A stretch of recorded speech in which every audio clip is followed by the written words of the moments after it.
Avec le temps, ton sommeil perd en qualité. Mais ce que beaucoup ignorent, c'est que le sommeil est le pilier numéro 1 de ta santé et de ton énergie au quotidien. Des mauvaises nuits répétées ne te rendent pas simplement fatigué. Elles peuvent multiplier par 3 le risque de problèmes de santé graves comme le diabète ou les maladies cardiovasculaires par exemple. Alors si tu veux vraiment améliorer tes nuits et protéger ta santé, écoute bien jusqu'au bout. Je préfère te le dire très clairement. Je ne suis pas médecin, je ne prescris rien, je ne remplace aucun professionnel de santé. Ce que je partage ici, ce sont des éléments issus de lectures, d'études scientifiques, de médecins spécialisés dans le sommeil et de ce que j'ai compris en analysant le sujet de manière sérieuse. Et surtout, je veux t'éviter une erreur que je vois partout, prendre des compléments alimentaires au hasard en espérant que ça règle le problème. Un complément alimentaire ne sert pas à forcer ton corps à dormir, il sert à corriger un manque et c'est très différent. Si ton corps ne manque de rien, tu peux prendre du magnésium, du zinc, de la vitamine D ou autre chose et ne rien ressentir du tout. A l'inverse, si tu es réellement en carence, corriger ce déficit peut parfois améliorer ton sommeil de manière nette parce que tu redonnes à ton organisme ce dont il a besoin pour fonctionner correctement. Avec l'âge, certaines carences deviennent plus fréquentes. Parfois parce qu'on s'expose moins au soleil, parfois parce que l'absorption digestive diminue, parfois parce que l'alimentation devient plus simple ou moins variée, parfois aussi à cause de certains médicaments qui influencent l'équilibre des minéraux ou des vitamines. La stratégie intelligente n'est donc pas de deviner. La stratégie intelligente, c'est de vérifier. Une phrase que j'ai retenue et que je trouve extrêmement pertinente, c'est « test, don't guess ». En français, « test, ne devine pas ». Concrètement, ça veut dire faire une prise de sang, intégrer certains marqueurs à ton bilan annuel, discuter avec ton médecin, voir objectivement ce qui est bas, ce qui est normal, ce qui mérite une correction, parce qu'une carence ne se voit pas toujours clairement.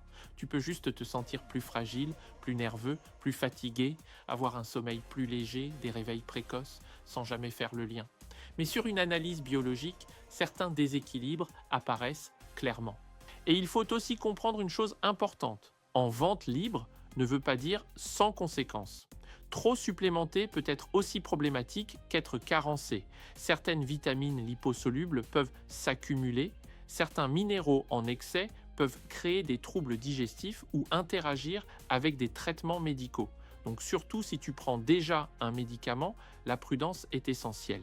Maintenant, je vais te partager la logique derrière certains compléments dont on parle souvent pour le sommeil. Pas pour te dire quoi prendre, mais pour que tu comprennes le raisonnement. Commençons par la vitamine D.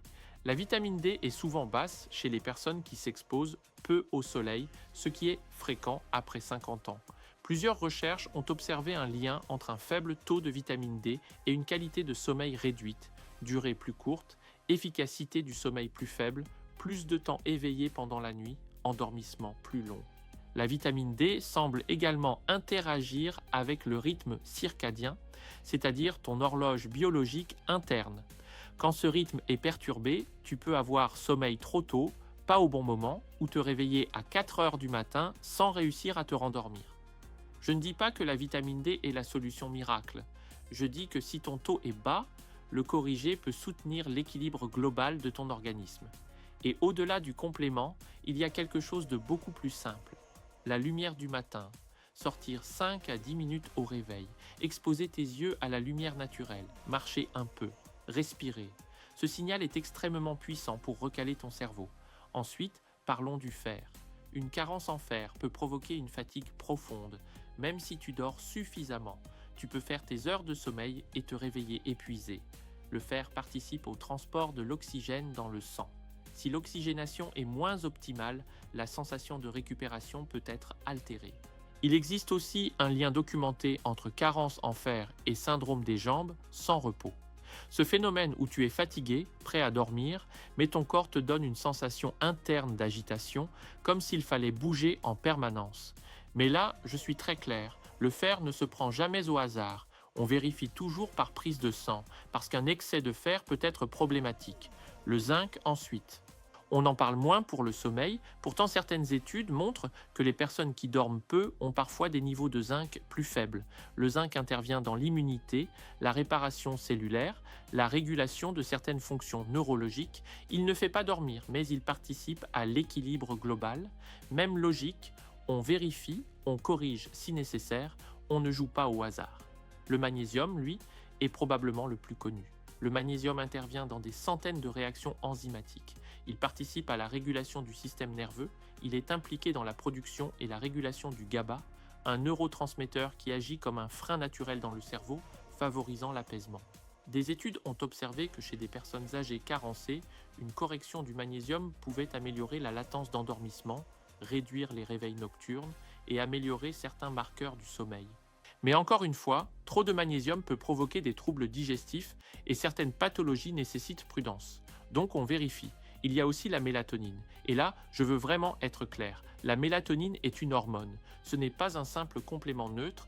Elle peut aider à l'endormissement, notamment quand le rythme circadien est décalé. Chez les seniors, la production naturelle peut diminuer, mais elle ne corrige pas une mauvaise hygiène de sommeil. Elle ne remplace pas la lumière du matin, la régularité des horaires, la gestion des écrans le soir, la température de la chambre, la cohérence des routines et surtout, les dosages doivent rester raisonnables et adaptés. Enfin, il y a un complément auquel on ne pense presque jamais, l'eau. Beaucoup de personnes légèrement déshydratées dorment moins bien sans comprendre pourquoi. La nuit, on perd de l'eau en respirant.